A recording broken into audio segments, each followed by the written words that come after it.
This is a narrated version of Chapter 7, Forensic Victimology. Forensic victimology is the scientific study of victims for the purposes of addressing investigative and forensic issues. Forensic victimology is an ideographic form of knowledge building. A key feature is an applied understanding of the scientific method and an emphasis on theory falsification. The guiding principle for studying victims in the investigative and forensic context is this: a comprehensive understanding of victims and their circumstances will allow an accurate interpretation of the facts of a case, which allow for an accurate interpretation of the nature of their harm or loss, and subsequently tell us about the offender.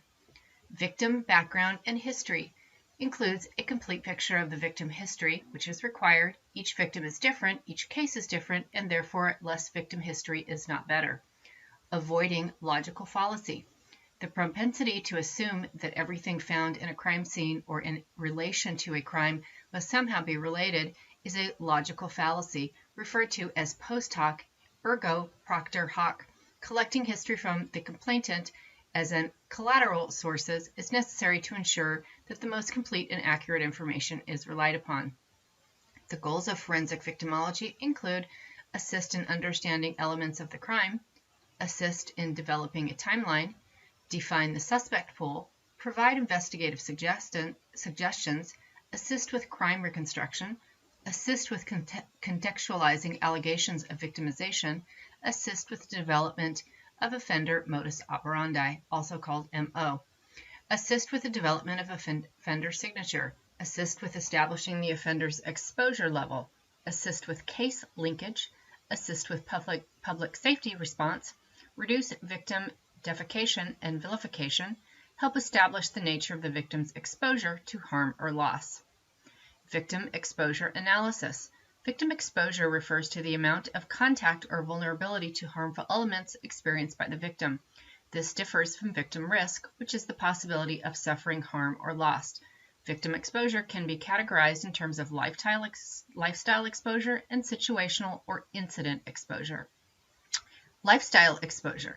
Victim lifestyle exposure is concerned with studying the frequency of potentially harmful elements experienced by the victim and resulting from the victim's usual environment and personal traits, as well as past choices. Lifestyle factors can influence harm to the victim in three ways. Number one, by creating a perceived conflict with an offender. Number two, by increasing the victim's presence around offenders or those predisposed towards criminality. And number three, by enhancing an offender's perception of victim vulnerability. Examples of factors that increase victim lifestyle exposure include careers, attorneys, law enforcement, prostitutes, and drug dealers, afflictions, including drug addiction and alcoholism, or personal traits, including aggressiveness, impulsivity, self-destructive behavior, passivity, low self-esteem, aberrant sexual behavior. Assessing lifestyle exposure. Extreme exposure victims, those who are exposed to the possibility of suffering harm or loss every day, 7 days a week. High exposure victims are those who are exposed to the possibility of suffering harm or loss more often than not, including 4 to 6 days a week. Medium exposure victims, those who are exposed to the possibility of suffering harm or loss less often than not, maybe 1 to 3 days a week. And low exposure victims, those who are rarely exposed to the possibility of suffering harm or loss less than once a week. Situational or incident exposure. Victim situational exposure refers to the amount of actual exposure or vulnerability experienced by the victim to harm resulting from the environment and personal traits at the time of the victimization.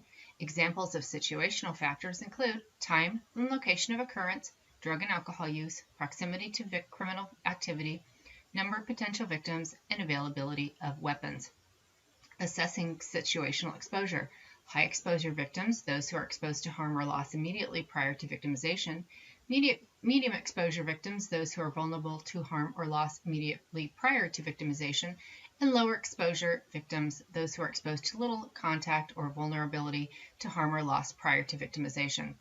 Victimological guidelines. The following are objective package that must be gathered and assessed by the criminal investigator or profile alike.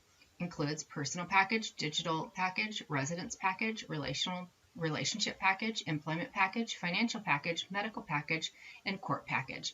Creating a timeline, the last 24 hours. The purpose of a timeline is to familiarize the forensic victimologist with the last known activities of the victim and subsequently determine, if possible, how a given victim got to a place and time where an offender was able to access him or her. That ends the narrated version of this PowerPoint presentation.